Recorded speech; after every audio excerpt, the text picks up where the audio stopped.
ప్రియ పరలోకపు తండ్రి, మీ పరిశుద్ధమైన శ్రేష్టమైన పాదాలకు యేసుక్రీస్తు పేరిట కృతజ్ఞతాస్తుతులు చెల్లిస్తున్నాము నాన్న. తండ్రి, మీ కృపతో ఇంతవరకు మమ్మల్ని అందరినీ క్షేమంగా కాపాడి ఈ ఉదయకాల సమయంలో సజీవ లెక్కలో ఉంచి ఈ ఆన్లైన్ కార్యక్రమం ద్వారా మీ పిల్లలను కూడుకొని మిమ్మల్ని ఆరాధించడానికి ఇచ్చినటువంటి ఈ అవకాశాన్ని బట్టి యేసుక్రీస్తు పేరిట కృతజ్ఞతాస్తుతులు చెల్లిస్తున్నాము నాన్న. తండ్రి, ప్రతిదినము మిమ్మల్ని ఆరాధించాలని ఆశతో ఆన్లైన్ కార్యక్రమాన్ని నడిపిస్తున్నారు. మీ పిల్లల్ని మీ కృపలో భద్రపరిచి కాపాడుతున్నందుకు మీకు వందనములు చెల్లిస్తూ మీ మాటల ద్వారా ప్రతిదినాన్ని ప్రారంభించాలని ఆశతో ఆన్లైన్ లో కూడుకుంటున్న ప్రతి ఒక్కరిని మీ కృపలో భద్రపరుస్తున్నందుకు మీకు వందనములు చెల్లిస్తున్నాము నాన్న. తండ్రి, ఇంతవరకు పాటల ద్వారాను మీ మాటల ద్వారాను ప్రార్థన ద్వారాను మిమ్మల్ని గణపరిచిన మీ పిల్లలకు కావాల్సిన ఆయుష్ను ఆరోగ్యాన్ని ప్రసాదించమని కోరుకుంటూ మరికొన్ని నిమిషాల పాటు మీ పిల్లలతో కలిసి మీ మాటలను ఆలోచిస్తుండగా మీరు మాకు తోడుగా ఉండమని వేడుకుంటూ తండ్రి, మీ మాటలను సమయోచిత జ్ఞానంతో వివరించగలిగే శక్తి నాకు ప్రసాదించమని అర్థిస్తూ మీ మాటల చేత మీ పిల్లల యొక్క మిమ్మల్ని గొప్ప చేయగలిగే పరిపూర్ణ సహాయాన్ని నాకు అందించమని వేడుకుంటూ వెంటనే మీ పిల్లలందరూ గ్రహించే మంచి మనసును ఆలోచనలు దయచేయమని యేసుక్రీస్తు పుణ్యనామాన్ని ప్రార్థన సమర్పిస్తున్నాను తండ్రి. ఆమేన్. క్రీస్తునందు ప్రియమైన దేవుని వాళ్ళగా, దేవుడు మనల్ని క్షేమంగా కాపాడి ఈ ఉదయకాల సమయంలో సజీవ లెక్కలో ఉంచి దేవుణ్ణి ఆరాధించగలిగే ఈ అవకాశాన్ని మనకి ఇచ్చినందుకు పరలోకంలో ఉన్న దేవునికి యేసుక్రీస్తు పేరిట కృతజ్ఞతాస్తుతులు చెల్లిస్తూ మరి ఆన్లైన్ లో కూడి వచ్చినటువంటి పెద్దలకు, దైవ సేవకులకు, సహోదరులకు, సహోదరులందరికీ కూడా ప్రభువైన యేసుక్రీస్తు నామమున నా వందనములు తెలియజేస్తున్నాను. మరి కొన్ని నిమిషాల పాటు దేవుని యొక్క మాటలను మీ ముందు ఉంచాలని నేను అనుకుంటున్నాను. నేటికి ఏర్పాటు చేయబడినటువంటి అంశం దేవుని సేవలో మరణము వరమా అనే అంశాన్ని మరి పెద్దలు ఏర్పాటు చేయడం జరిగింది కనుక మరి కొన్ని నిమిషాల పాటు దేవుని యొక్క మాటలను బైబిల్లో నుంచి ఆలోచిస్తూ నిజంగా మనిషి యొక్క మరణం అది దేవుని సేవలో శాపమా వరమా అని బైబిల్లో నుంచి ఆలోచించగలిగితే, ఎందుకంటే ఎంతో మంది మన కళ్ళ ఎదుట దేవుణ్ణి సేవిస్తున్నామని భక్తులమని చెప్పుకుంటూ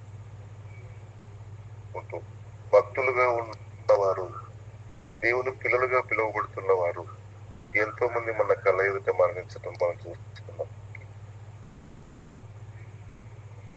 దేవుడు చెప్పిన మాట ప్రకారంగా మన పరిశుద్ధ గ్రంథంలో రాయబడిన మాటల ప్రకారంగా యేసుక్రీస్తునందు విశ్వసించిన ప్రతి ఒక్కరూ దేవుని కుమారులు, దేవుని కుమార్తెలు అయితే వీళ్ళందరూ రాజులైన యాజక సమూహంగా యేసుక్రీస్తు రక్తం చేత కడగబడి ఆయన పని నిమిత్తం పిలువబడిన వారుగా క్రైస్తవ సమాజాన్ని పెంతెకోస్తు పండగ దినాన దేవుడు స్థాపించాడు అన్న విషయం మనకు అర్థమైతే, ఏమైనా దేవుని వల్లరా మరి దేవుని యందు విశ్వసించిన ప్రతి ఒక్కరు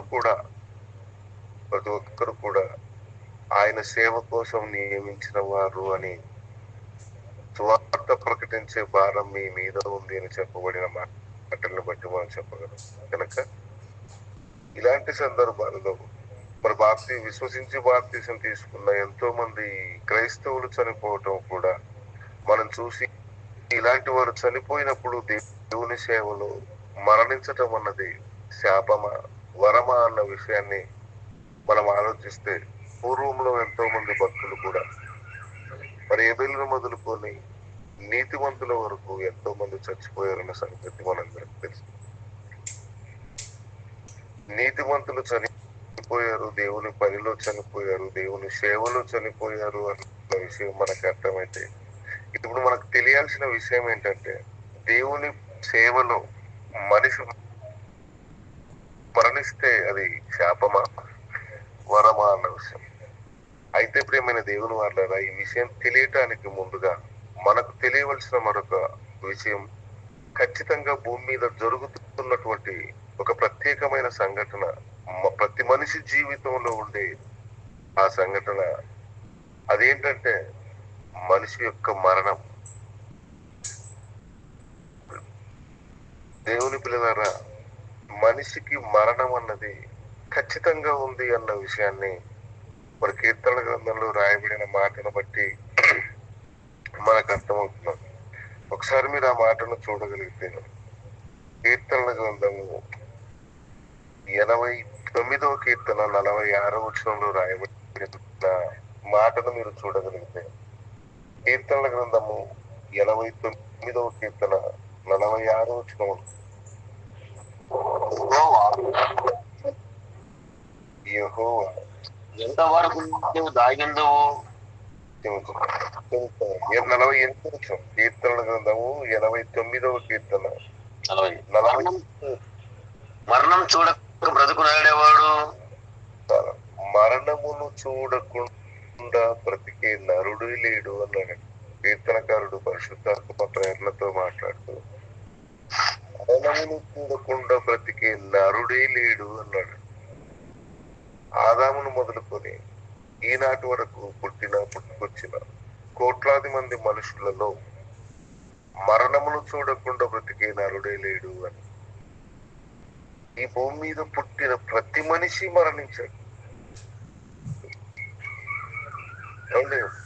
ఏలియా గారు మరణించకుండా పరలోకానికి ఆరోహణమై వెళ్ళిపోయారు అని చాలా మంది చెబుతున్నారు, కానీ అది బైబుల్ ప్రకారంగా ఎంతవరకు కరెక్ట్ అని మాత్రం చాలా మంది క్రైస్తవులు ఆలోచించటం లేదు.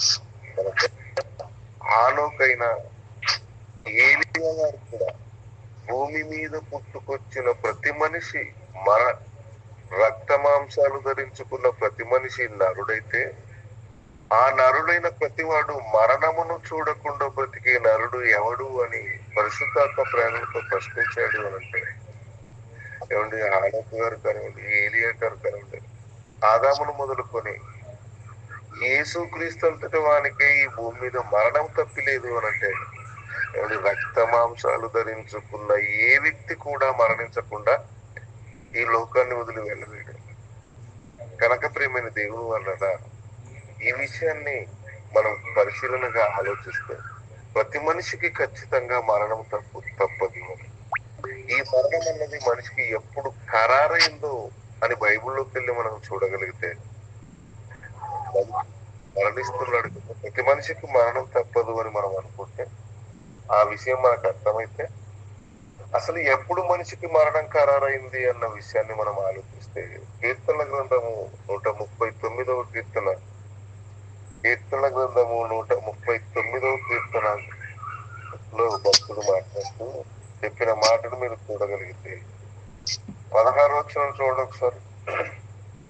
నేను పిండమునై ఉండగా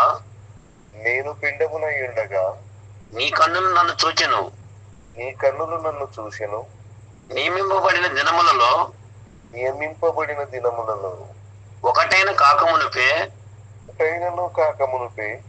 నా దినములన్నీయు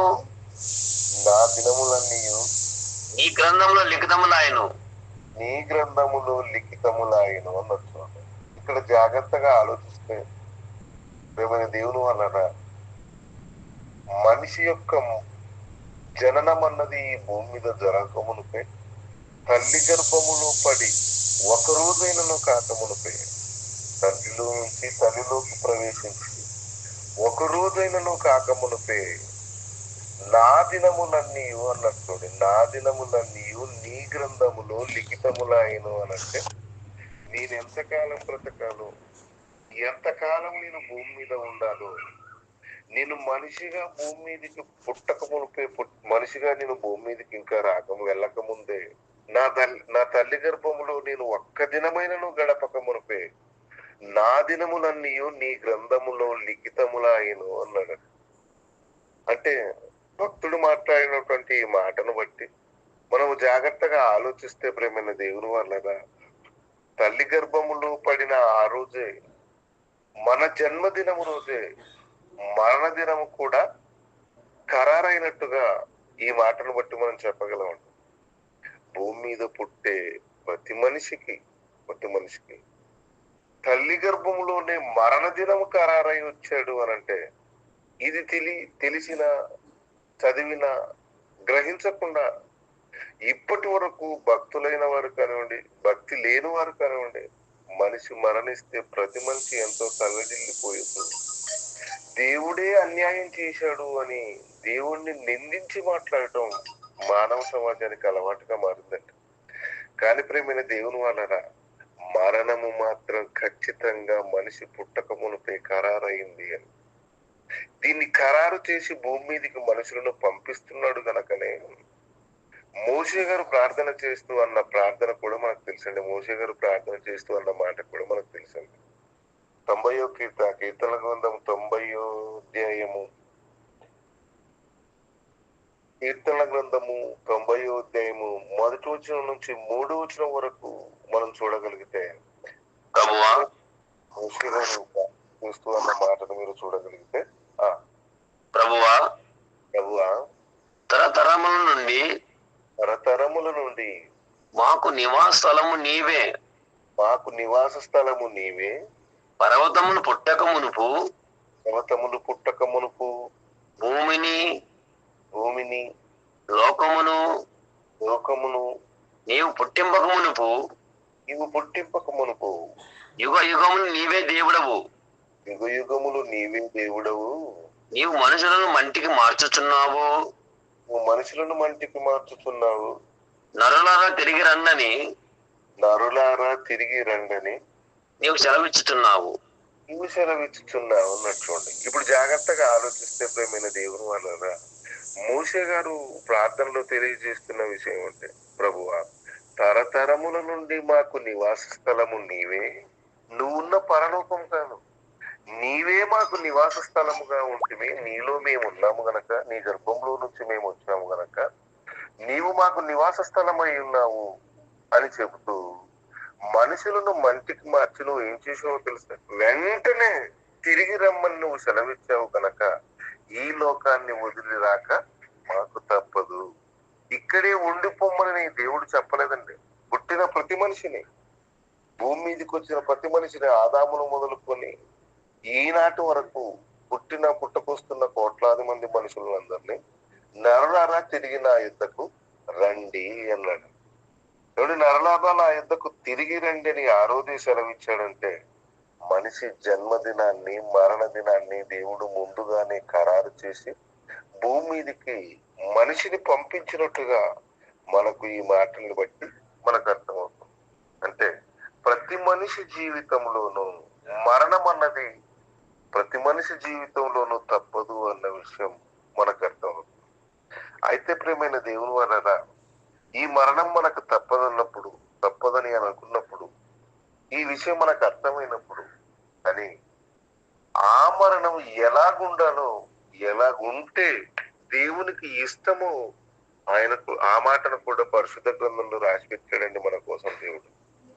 ఆ మాటను మనం చూడగలిగితే ప్రేమైన దేవుని వల్ల 116వ కీర్తన గ్రంథము 116వ అధ్యాయము, కీర్తన గ్రంథము 116వ అధ్యాయాన్ని మీరు చూడగలిగితే, కీర్తన గ్రంథము 15వ వచనం, కీర్తన గ్రంథము 116వ అధ్యాయము 15వ వచనం, యెహోవా భక్తుల మరణము ఆయన దృష్టికి విలువగలది అన్నాడండి. ఇప్పుడు ఆలోచించండి ప్రేమైన దేవుని వాళ్ళరా, ప్రతి మనిషి జీవితంలో మరణము తప్పదని మనకు అర్థమైనప్పుడు, ఈ మరణం అన్నది ఎలాగుండాలి అనంటే, అది యెహోవాకు భక్తిగా ఉన్న వారి మరణము ఆయన దృష్టికి విలువగలది అన్నాడు.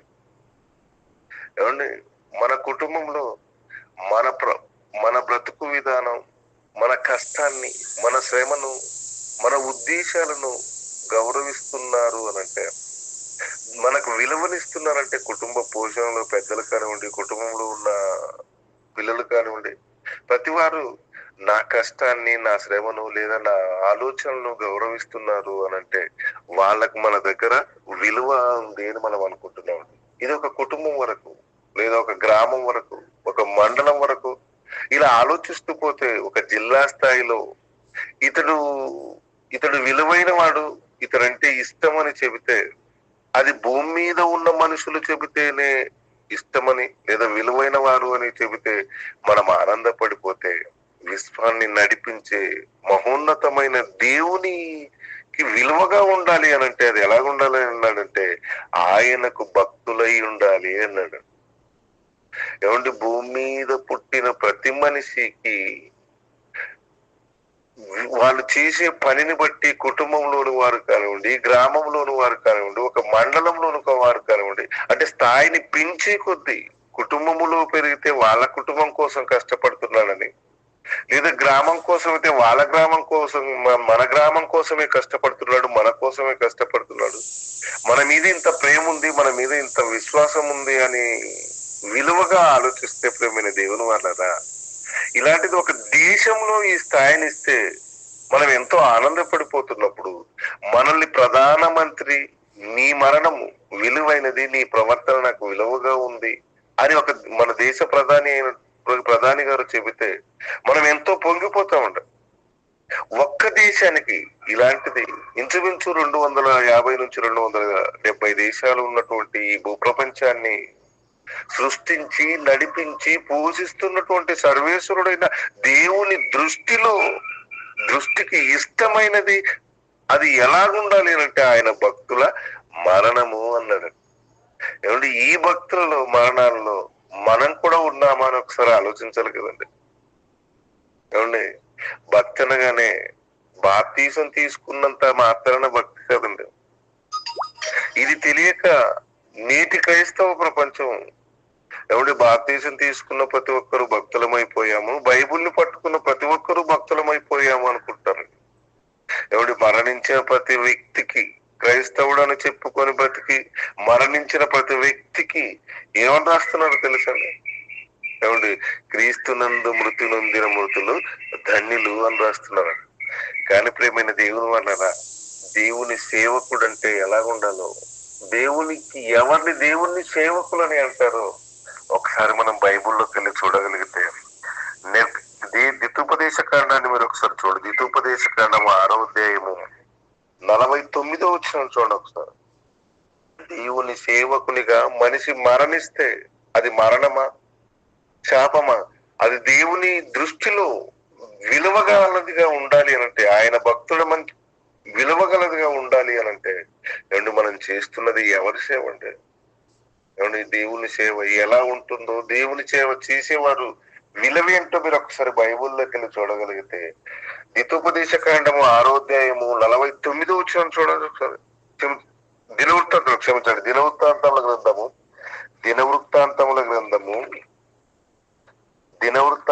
గ్రంథము 6వ అధ్యాయము 49వ వచనం. మొదటి గ్రంథము 6వ అధ్యాయము 49వ వచనం.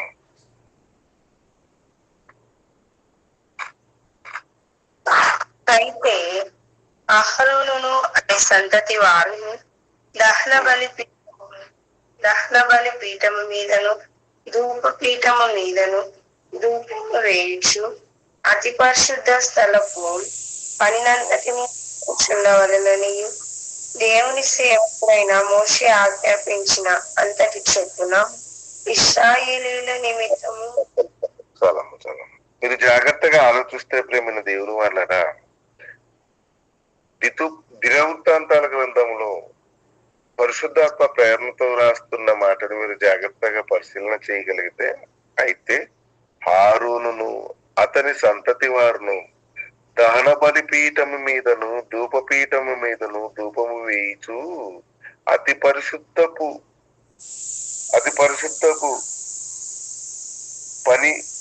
పనినంతటిని జరుపుతుండవలననియు దేవుని సేవకుడైన మోషే ఆజ్ఞాపించిన అంతటి చొప్పున అన్నట్టు. ఏమంటే దేవుని పని చేయాలని అనుకుంటే అది పరిశుద్ధ స్థలంలో దహన బలులు, పాత నిబంధన గ్రంథంలో దహన బలులు అర్పించేవారైతే, యేసుక్రీస్తు ప్రభువు ఈ భూమి మీదకి రాక మునుపు జరిగే ఈ కార్యక్రమాన్ని అతి పరిశుద్ధంగా చేయాలి అని అంటే ఎలా చేయాలో తెలుసా? ఒకప్పుడు దేవుని సేవకుడైన మోషే గారు, ఆరోను గారు ఎలాగైతే చేశారో ఆ క్రమము చొప్పునే చేయాలి అన్నాడంటే. ఎవడు ఇక్కడ ఉన్న పాయింట్ ఏంటంటే, విషయం ఏంటంటే, మోషే గారు ఏదైతే చేశారో అలా చేస్తేనే, ఎందుకంటే ఆయన దేవుని సేవకుడు. దేవుని సేవకుడు గనక ఆయన చేసినట్టుగా మనము చేస్తేనే, అది పరిశుద్ధంగా చేస్తేనే దేవుని సేవ. ఆయన చేసినట్టుగా కాకుండా, ఒకప్పుడు అభిరాముని ఆయన ఉండేవాడండి, మేము కూడా దేవుని భక్తులమే, మేము కూడా యెహోవా భక్తులమే అని 250 మందిని నెరవిడిచి మింగినట్టుగా మనకు తెలిసింది. కాబట్టి అరణ్యములో నడుస్తున్నప్పుడు మోషే గారి మీద వ్యతిరేకంగా లేచి, మేము కూడా మా మాట కూడా యెహోవా వింటాడు అంటే, దీన్ని బట్టి మనం ఆలోచిస్తే ప్రేమైన దేవుని వాళ్ళరా, భక్తులమని మనం చెప్పుకోవటం కాదండి, దేవుడు సర్టిఫికెట్ ఇవ్వాలి. ఇప్పటి వరకు క్రైస్తవ సమాజం గ్రహించలేని విషయం ఏంటంటే, బైబుల్ని పట్టుకున్న ప్రతి ఒక్కడు బోధకుడు అనుకోని, ఏమండి అందరూ చెప్పేది బైబులే కదండి అని అంటారండి. ఏమండి అన్ని నోట్లు తీసుకురాగలమండి మన జీవితంలో, మన శరీర సంబంధమైన జీవితంలో? ఏమండి ముక్కబోయిందా, ఎక్కడైనా రాశారా, చిరిగిందా, ఏమండి ఎన్నో విధాలుగా ఆలోచిస్తాడు, కానీ బైబుల్ని మాత్రం అందరూ చెప్పేది బైబులే కదండి అంటాడు. ఏమండి బైబుల్ చెప్పటానికి కూడా ఒక విధానం ఉంది అన్న విషయాన్ని పరిశుద్ధ గ్రంథంలో రాసండి, తర్వాత చూద్దాం. కానీ ప్రియమైన దేవుని వాళ్ళరా, మోషే గారు చెప్పినటువంటి క్రమము చొప్పున, ఎందుకంటే మోషే గారు స్వస్థంగా సేవ చేసి ఆనాటి ఇశ్రాయేలీలకు, యూదులకు ఒక మార్గదర్శిగా దేవుని చేత ఏర్పరచబడిన వాడు గనక, ఆయన చేసినటువంటి పని మనము చేయాలి అని, ఎవడి ఎప్పుడూ నిర్గమాకాండము, లేవియాకాండం, సంఖ్యాకాండంలో జరిగినటువంటి ఆ సంఘటనను రాజుల కాలంలో ఆ గ్రంథాన్ని చదువుకొని ఒకరోజు ఆరోను మోషేలు చేసినటువంటి ఆ పరిశుద్ధ స్థలములో జరిగించినటువంటి కార్యక్రమాన్ని ఇప్పుడు కూడా జరిగించాలి అని అనుకున్నారు. చూడండి, ఎవడు ఈ రోజు జాగ్రత్తగా ఆలోచిస్తే ప్రేమైన దేవుని వలన, బైబుల్లో ఇలాగుందండి, ఇలాగే చేద్దామని బైబుల్ని పరిశీలించే సంఘములో కార్యక్రమాన్ని ప్రారంభం చేసేవారు ఎంతమంది అండి? అంటే దేవుని సేవకుడు అని చెప్పుకుంటూ దేవుని సేవలో మరణిస్తే పాపమా, ఎవడి అదృష్టం అని ఆలోచించాలనుకుంటే, ఎవడి శాపమా వరమా అని మనకు తెలియాలి అంటే, ముందు మనం చేస్తున్నది ఏ సేవ? పరిశుద్ధ గ్రంథంలో రాయబడినటువంటి దేవుని పిల్లలుగా, దేవుని సేవకులుగా చేసినటువంటి ఆ సేవైనా, దేవుని సేవకుడైన మోషే చేసినట్టుగా, మోషే ఆజ్ఞాపించినట్టుగా నడుచుకోండి. మోషే ఆజ్ఞాపించినట్టుగా మనం చేస్తేనే దేవుని సేవ చేసినట్టు అని దినవృత్తాంతంలో మొదటి గ్రంథంలో, అనగా రాజుల కాలంలో ఆ రోజు సంఘటన జ్ఞాపకం చేసుకొని పరిశీలించి గ్రంథాలను చదువుకొని చేస్తున్నారు అని అంటే, ఈ రోజు క్రైస్తవులమైన మనం నిజంగా దేవుని సేవను ఎలా చేస్తున్నాం అన్న విషయం ఆలోచించారండి. మరొక మాటను మీరు చూడగలిగితే, అదే దినవృత్తాంతముల 2వ గ్రంథము 24వ అధ్యాయము 9వ వచనం అండి. దినవృత్తాంతముల 2వ గ్రంథము 24వ అధ్యాయము 9వ వచనం. మరియు దేవుని సేవకుడైన మోషే అరణ్యమందు ఇశ్రాయేలీలకు నిర్ణయించిన కానుకను యెహోవా యొద్దకు జనులు తేవలెనని యూదాలో యెరూషలేములోను వారు చాటించిరి. మీరు జాగ్రత్తగా ఆలోచిస్తే ఇక్కడ కూడా ఏం చెప్తున్నాను అంటే, ఖచ్చితంగా మోషే గారు చెప్పినట్టునే, మరియు దేవుని సేవకుడైన మోషే చెప్పినట్టుగా అన్నాడండి. కాబట్టి దేవుని సేవకుడైన మోషే గారు చెప్పినట్టుగానే జరగాలి అన్నదే ఇక్కడున్న ఉద్దేశం అండి. అంటే ప్రియమైన దేవుని వలన, సేవకుడు సత్యాన్ని జరిగించిన వాడు, దేవునికి నమ్మకంగా ఉన్నవాడు అని మోషే గారు చేసినట్టుగా చేయమని ఇక్కడ చెబుతున్న మాట అండి. మరొక మాట, మాలాకి గ్రంథము 3వ అధ్యాయము 18వ వచనం చూడండి ఒకసారి. మాలాకి గ్రంథము 3వ అధ్యాయము 18వ వచనం చూడండి ఒకసారి. అప్పుడు నీతి దుర్మార్గుడు ఎవరు, దేవుని సేవించు వారెవరో, ఆయనను సేవించని వారెవరో మీరు తిరిగితే కనుగొందురు. ఇప్పుడు జాగ్రత్తగా మనం ఆలోచించి తెలుసుకోవాల్సింది ఏంటంటే, దేవుని యొక్క గ్రంథంలో రాయబడిన, పరిశుద్ధ గ్రంథంలో రాయబడిన మాటలను జరిగించకుండా దేవుని సేవలు చేస్తున్నాము అని చెప్పాలి అని అంటే, ఎందుకంటే ప్రతి మనిషి పరిశుద్ధ గ్రంథాన్ని కానివ్వండి, బాప్తిజం తీసుకున్నామని కానివ్వండి, చనిపోయిన ప్రతి మనిషిని దేవుడు పిలుచుకున్నాడండి, దేవుడున్న లోకంలో చేరిపోయండి, ధన్యుడైపోయండి, పరలోకంలో చేరిపోయాడండి చెప్పటం ఈ క్రైస్తవ సమాజానికి అలవాటు గనక దేవుని నీతిమంతుడు ఎవరు, అనీతిమంతుడు ఎవరు, అప్పుడు నీతి గలవారెవరు, దుర్మార్గులు ఎవరు, దేవుణ్ణి సేవించు వారు ఎవరు, ఆయన్ని సేవించని వారు ఎవరు, మీరు తిరిగి కనుగొందురు అన్నాడు. ఏమంటే పరిశుద్ధ గ్రంథములు రాయబడిన మాటలను బట్టి పాత నిబంధన కాలంలో లాగా మాలాకి గ్రంథం చివరి పుస్తకంలో రాసినటువంటి మాటను బట్టి మనం పరిశీలన చేయగలిగితే, ఆనాటి వరకు ధర్మశాస్త్రంలో రాయబడినటువంటి దేవుని మాటలను వీటినైతే మోషే గారు బోధించారో ఆ క్రమము చొప్పున జరిగించిన వారే దేవుని సేవకులు అన్న విషయం మనకు అర్థమైతే, మనం గ్రహిస్తే ప్రేమైన దేవుని వారరా, అప్పటి వరకు దేవుని ఆజ్ఞలను గైకొన్న వారందరూ దేవుని పిల్లలుగా, దేవుని సేవకులుగా, దేవుని యొక్క ప్రవక్తలుగా, దేవుని పక్షాన ఉన్నవారుగా, యాజకులుగా పిలువబడేవారు. అది మాలాకి గ్రంథం వరకు ఏమంటే దేవుణ్ణి సేవించు వారు ఎవరు, దుర్మార్గులు ఎవరో తెలిసిపోతుంది అని మాలాకి గ్రంథము రాస్తే, కొత్త నిబంధనలోకి వచ్చిన తర్వాత యేసుక్రీస్తు ప్రభువారు ఈ భూమి మీద పుట్టి మరణించి తిరిగి లేచినటువంటి తర్వాత అప్పటి వరకు మోషే గారి మాట, మోషే గారు రాయించిన ధర్మశాస్త్రంలోని మాటలను అనుసరిస్తూ ఆ ప్రకారంగా దేవుని పని చేయవలసి వచ్చింది. కానీ ఆ రోజు దేవుని మనసులో స్థానాన్ని సంపాదించడానికి మోషే గారు ఇచ్చినటువంటి ధర్మశాస్త్రం ఆధారమైతే, ఈ రోజు ప్రపంచ మానవాళి విశ్వసించిన వారందరూ చేయవలసిన పని అంటూ ఒకటి ఉంది అని అపోస్తులైన పౌలు గారు చెబుతూ అన్న మాటను మీరు చూడగలిగితే, కొరింథీయులకు రాసినటువంటి మొదటి పత్రిక 11వ అధ్యాయము మొదటి వచనాన్ని చూడండి ఒకసారి. కొరింథీయులకు రాసినటువంటి మొదటి పత్రిక 11వ అధ్యాయము మొదటి వచనం. నేను క్రీస్తును పోలి నడుచుకొనుచున్న ప్రకారము మీరు నన్ను పోలి నడుచుకుని. ఎవడు పౌలు గారు చెప్తున్న మాట అండి. నేను క్రీస్తును పోలి నడుచుకున్న ప్రకారము మీరు నన్ను పోలి నడుచుకోండి. మీరు అన్ని విషయములలో నన్ను జ్ఞాపకము చేసుకొనుచు, అన్ని విషయములలో నన్ను జ్ఞాపకము చేసుకొనుచు. ఏమంటే మీరు ఏం చెయ్యాలన్నా ప్రపంచ మానవాళి దేనికోసమైతే విశ్వసించారో, యేసుక్రీస్తునందు విశ్వసించి బాప్తిసం పొందామని మీరు చెప్పుకుంటున్నారు, మీరు చేయవలసిన పని ఏంటంటే, అప్పటి వరకు పాత నిబంధన కాలంలో యేసుక్రీస్తు ప్రభువారు ఈ భూమి మీదకి రాకమునుపు మోషే గారు ద్వారా దేవుడిచ్చినటువంటి ధర్మశాస్త్రాన్ని, మోషే గారు ఇశ్రాయేళ్లకు, యూదులకి ఆజ్ఞాపించినటువంటి మాటలను వాటిని గైకుంటూ వచ్చారు.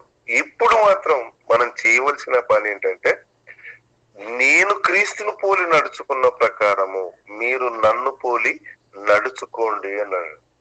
అంటే యేసుక్రీస్తు ప్రభువారి యొక్క మాటలను బట్టి, యేసుక్రీస్తు ప్రభువారి యొక్క ప్రవర్తనను తెలుసుకుని, యేసుక్రీస్తు ప్రభువారు ఏ విధంగా అయితే ఈ భూమి మీద బ్రతికాడో అదే విధంగా నేను కూడా బ్రతికాను అన్నాడండి పౌలు గారు.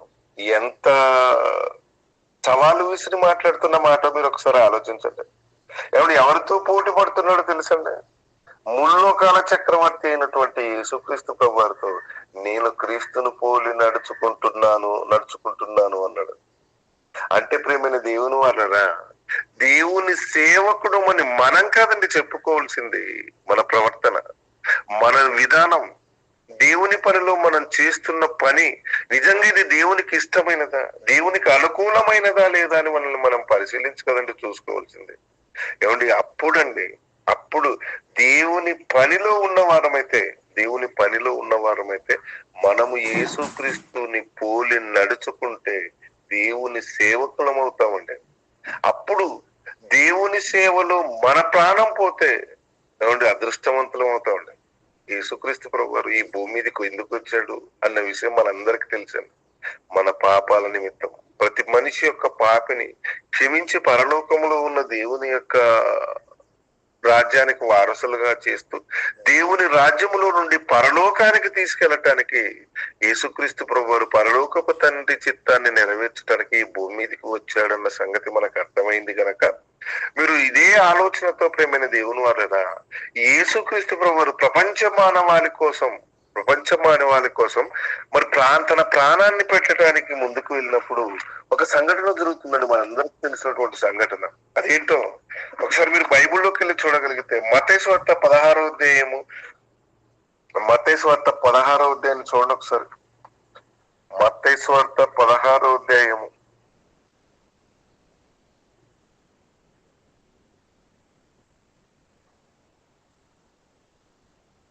20వ వచనం నుంచి.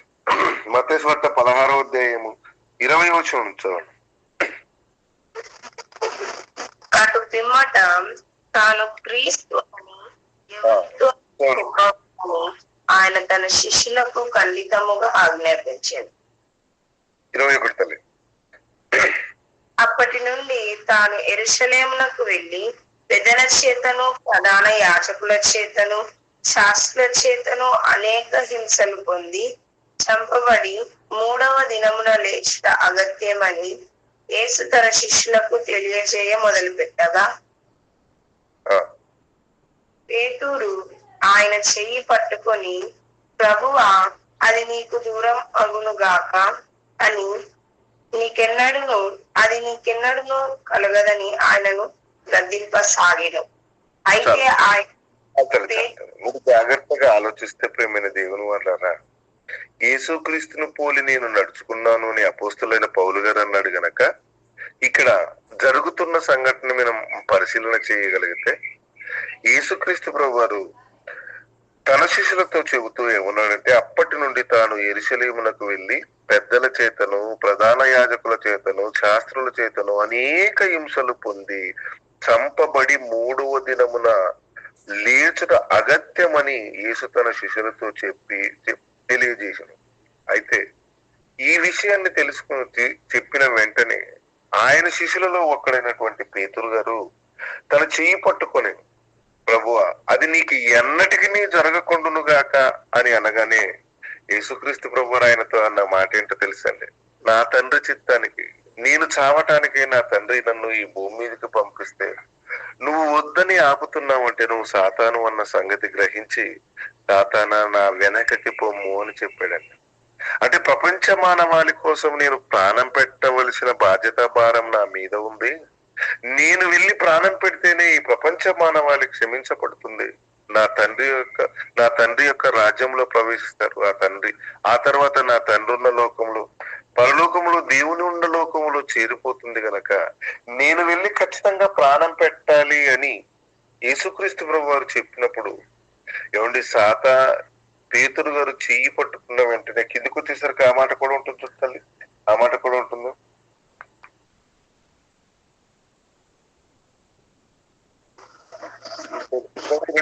ఇరవై 22 పేతురు ఆయన చెయ్యి పట్టుకొని, ప్రభువా అది నీకు దూరమగును గాక, అది నీకెన్నడను కలగదని ఆయనను గద్దింపసాగిను. అయితే ఆయన పేతురు వైపు తిరిగి, సాతానా నా వెనకకు పొమ్మని నీవు నాకు అభ్యంతర కారణమై ఉన్నావు అన్నట్టు చూడండి. ఏమండి యేసుక్రీస్తు మరణాన్ని వద్దన్నందుకు పేతురుని దేవుడు యేసుక్రీస్తు ప్రభు అన్న మాట ఏంటో తెలుసండి, సాతానా నా వెనకకు పొమ్ము అన్నాడు.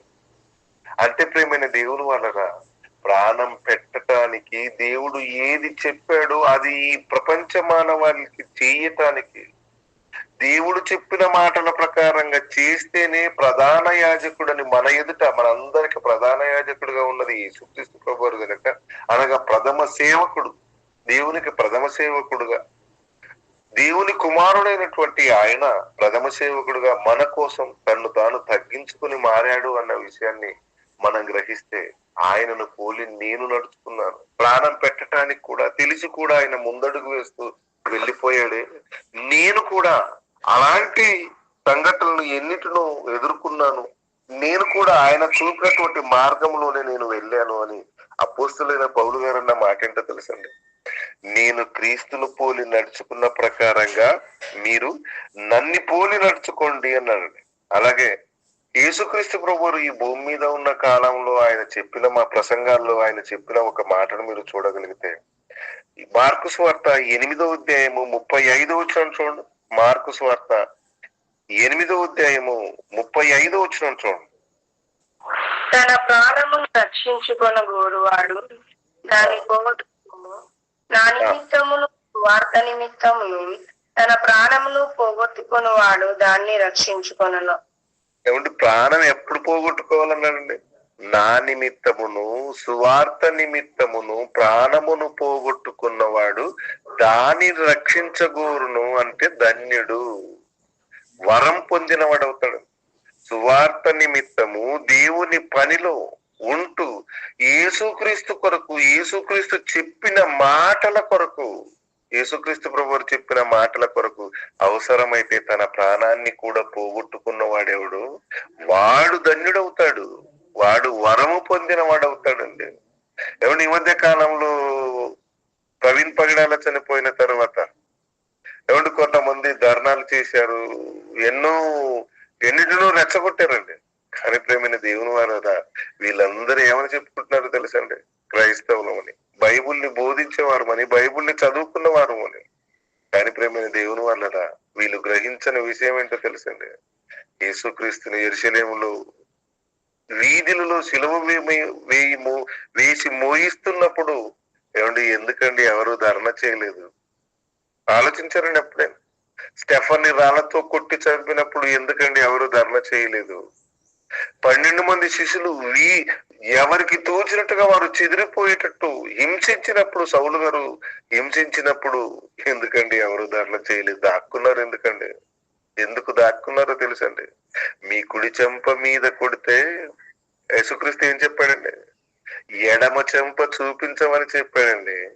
కనుక అవసరమైతే మన పని నిమిత్తం కొంతకాలం దాచుకొనైనా దేవుని పని జరిగించాలని, ఆ తర్వాత పరిశుద్ధ గ్రంథం రాయటం పూర్తి కావచ్చుచుండగా తమకు తాముగా వచ్చి ప్రాణాలను అర్పించిన భక్తులండి శిష్యులు, దేవుని సేవలో పనిచేసిన వారండి. ఇలా ఆలోచిస్తే ప్రేమైన దేవుని వాళ్ళరా, ఒక స్టెఫన్ని రాళ్లతో కొట్టి చంపినప్పుడు ధర్నా చేయలేదంటే ఈ రోజు ధర్నా చేస్తున్నామంటే దేవుని మాటను ధిక్కరించామా? దేవుని మాటకు తల ఉంచామా? మోసే గారి ఆజ్ఞల ప్రకారంగా చేయండి అని ఆ రోజు నుంచి ధర్మశాస్త్రాన్ని చదువుకుంటూ ఆ ఆజ్ఞల ప్రకారంగా వచ్చారు అని అంటే ప్రేమైన దేవుని వాళ్ళరా, ఈ రోజు మాటలను వక్రీకరించుకొని ధర్నాలకు ప్రోత్సహిస్తున్నా ఈ క్రైస్తవ సమాజాన్ని ఏమనాలండి? ఏమంటే ఒకసారి ఆలోచించండి ప్రేమైన దేవుని వాళ్ళరా. ఏమంటే ఇంకా రెచ్చిపోతారండి, చంపుతారు. దేవునికి తెలియకుండా రెచ్చిపోగలరండి? ఏమంటే ఒకసారి ఆలోచించండి. ఏమండి 430 సంవత్సరాలు బానిసలుగా ఉండాలని దేవుడు నిర్ణయించాడు. బానిసలుగా ఉన్నారండి. ఆ తర్వాత ఫరో కాదు వాళ్ళ ఎవరొచ్చినా కూడా ఆపగలిగారండి? దేవుడు ఇడిపియాలనుకున్నప్పుడు ఈ ప్రపంచంలో ఎవరైనా ఆపగలరండి? ఏమంటే ఒకసారి ఆలోచించండి ప్రేమైన దేవుని వాళ్ళగా. దేవుని సేవలు మరణిస్తే, మన ప్రాణాన్ని పోగొట్టుకుంటే ఏమండి ప్రవీణ్ పగిడాల గారిని చంపిన తర్వాత ఏమండి చంపిన వారిని ఎవరు? చంపిన వారిని ఒకరోజు ఏమండి కయ్యోన్ని దేవుడు వదిలిపెట్టాడు అనంటే, తన శిక్ష తాను పొందాలి ఈ భూమి మీదను వదిలిపెట్టాడంటే మనం కూడా అదే కదండి చేయవలసింది. ఏమంటే పగ తీర్చుట నా పని దేవుడు అన్న గ్రంథాన్ని చదువుకుంటూ కూడా ఇలాంటి ఆలోచనలు మనకు పుట్టుకొస్తున్నాయంటే ఏమని చెప్పండి? ఏమంటే ప్రవీణ్ పగిడాల గారు చనిపోయిన తర్వాత అజయ్ బాబు అనే ఒక ఆయన ఉన్నాడండి. ఏమంటే ఆయన మాట్లాడుతున్న భాష ఎలాగుందోని, ఇది నిజంగా క్రైస్తవుడు భాషేనా? బైబుల్ని బోధించేవాడి భాషనండి? ఎవడది ఒక స్థానంలో మైకు చేత పట్టుకొని సువార్త ప్రకటిస్తున్న సందర్భంలో వాడే భాష ఏంటండి? కనుక ప్రేమైన దేవుని వల్లదా, దేవుని సేవలో మనము చనిపోతే శాపమా వరమా అన్న విషయాన్ని మనం ఆలోచిస్తే, ఆ సేవ నువ్వు చేస్తున్నది నిజమా? నిజమైన సేవ లేక నీకు నువ్వు సేవకుడిగా అనుకుంటున్నావా? ఎందుకంటే గలతీ పత్రికలో రాసిన మాట మనందరికి తెలుసండి.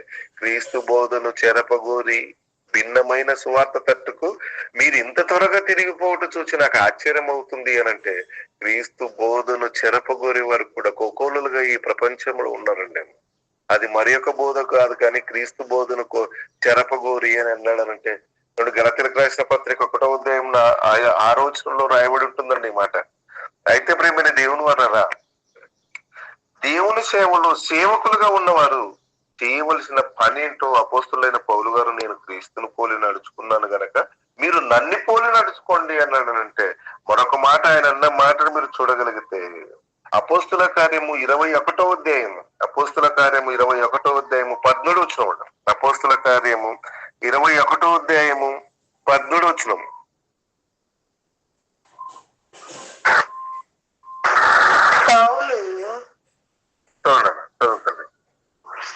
ఇదేందుకు మీరు ఏడ్చి నా గుండె బద్దలు చేసేదరిలా, నేనైతే ప్రభువైన యేసు నామము నిమిత్తము యెరూషలేములో బంధింపబడుటకు మాత్రమే గాక చనిపోవటకు సిద్ధంగా ఉన్నానని చెప్పాను.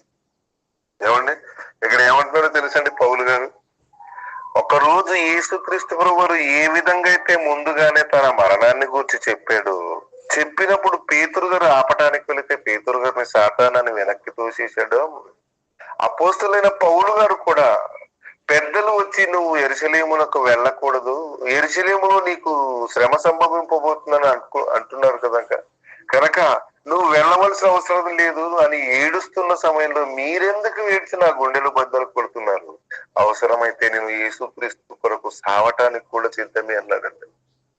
అంటే నేను క్రీస్తును పోలి నడుచుకున్నానన్న మాటకు ఎంత చక్కగా న్యాయం చేస్తున్నాడో చూడండి ఒకసారి. ఏమంటే క్రీస్తును పోలి నడుచుకుంటానని చెప్పిన ఆయన మాట్లాడిన మాటల ప్రకారంగానే నేను చావటానికి కూడా సిద్ధపడి వెళుతున్నాను కనుక నేను చావటానికి రెడీగా ఉన్నాను అని చెప్తున్నాడు. అంటే ప్రేమైన దేవుని వాళ్ళరా, ఈ రోజు దేవుని పని కోసం సావటానికి సిద్ధపడి చేస్తున్న వారు ఎంతమంది అండి? ఏమంటే మరణించిన మరణం సువార్త నిమిత్తమై మనం వెళుతున్నప్పుడు సువార్త కొరక. ఎప్పుడో ఆదివారం వాక్యం చెప్పాడండి, శనివారం చనిపోయాడు ఎక్కడో యాక్సిడెంట్ లోనో ఇంకొకటో. ఇది దేవుని పని కోసం చనిపోయినట్టండి.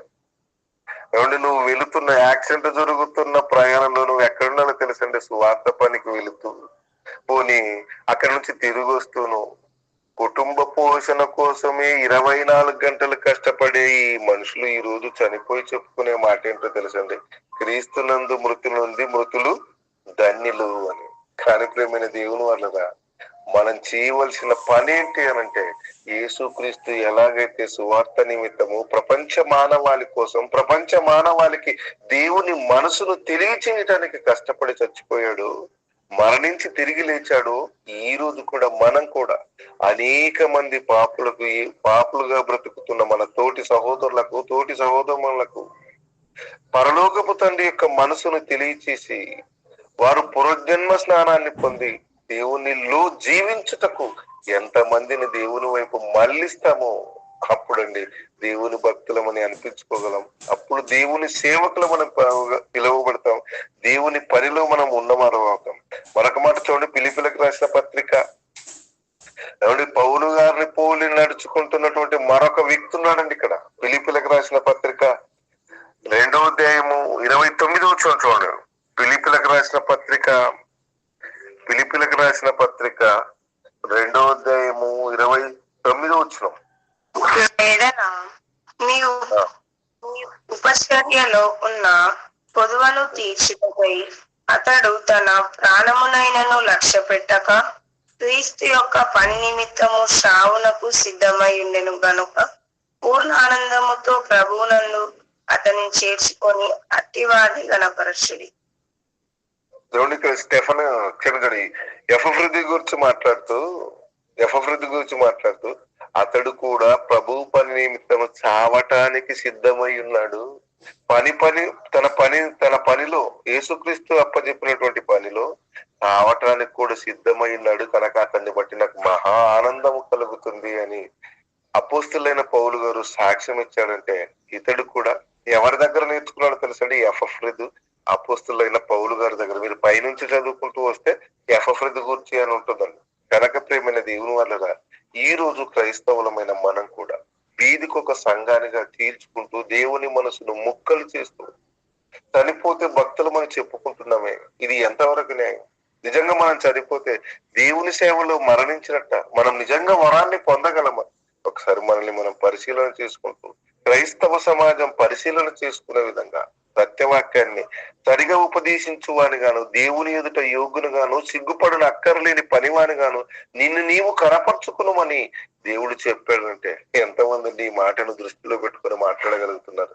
క్రైస్తవ బోధకులు, సేవకులు, విశ్వాసులను చెప్పుకుంటున్న మనమందరం కనక ప్రేమైన దేవుని వల్ల అపోస్తులైన పౌలు గారు ఎలాగైతే క్రీస్తును పోలి నడుచుకున్నాడో, పౌలును పోలి మనమును ఒక ఎఫ్ఎఫ్రిద్దరు ఎలాగైతే నడుచుకుంటున్నాడో, ఈరోజు క్రైస్తవులం మనం పిలువబడుతున్న మనం కూడా యేసుక్రీస్తునందు విశ్వసించామని చెప్పుకుంటున్న మనం కూడా ఏమండి ఆయనను పోలి నడుచుకుని ఆయన ప్రకటించిన మాటల ప్రకారంగా బ్రతికి మానవ సమాజానికి సువార్తను ప్రకటించి దేవుని మనసును తెలియచేసి అనేక మందిని దేవుని వైపు మళ్లిస్తే మనం కూడా సేవకులుగా పిలువబడతాం. అప్పుడు మనం మరణిస్తే ప్రేమైన దేవుని వల్ల వరాన్ని పొందగలం. అలాంటి వరాన్ని పొందుటకు మనమందరం సిద్ధపడాలని కోరుకుంటూ, మరి దేవుని యొక్క మాటల చేత మన బ్రతుకులను సరి చేసుకుంటూ, ఒకనాడు మోషే గారి ఆజ్ఞలే ప్రధానమైనవైతే ఇప్పుడు మనకి యేసుక్రీస్తు వరకు చెప్పినటువంటి ఈ పరిశుద్ధ గ్రంథంలో రాయబడే ప్రతి మాట మనకు అవసరం కనుక మన బ్రతుకును మార్చుకోవడానికి ఏ మాట ఉపయోగపడుతుందో ఆ మాటను ఉపయోగించి మన బ్రతుకును సరిదిద్దుకొని సేవకులమని దేవుని చేత ఎంచబడి దేవుడున్న లోకంలో చేరడానికి సిద్ధపడాలని కోరుకుంటూ ఈ కొన్ని మాటలు ముగిస్తున్నానండి. మంచిదండి, కళ్ళు మూసుకుని తల వంచుని ప్రార్థన చేసి తిరిగి సమయాన్ని అధ్యక్షుల వారికి తప్పదు. దయగలిగిన మా కన్న తండ్రి, మీకు వందనాలు నాన్న. తండ్రి, మీ కృపతో మీ పిల్లలకు మీ మనసులోని మాటలు చెప్పాను.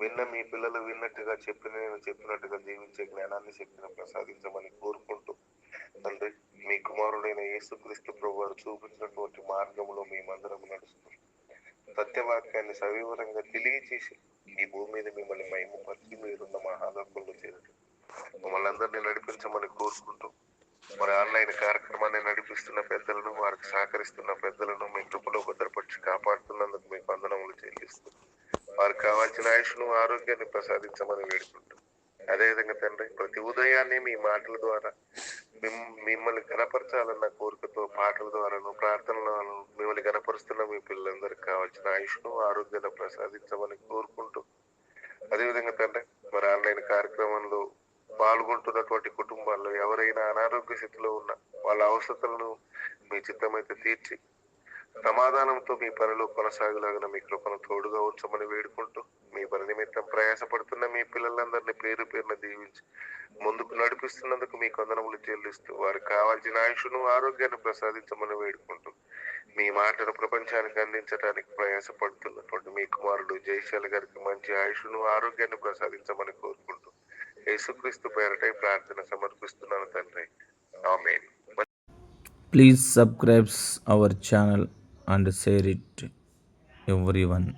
Please subscribe our channel.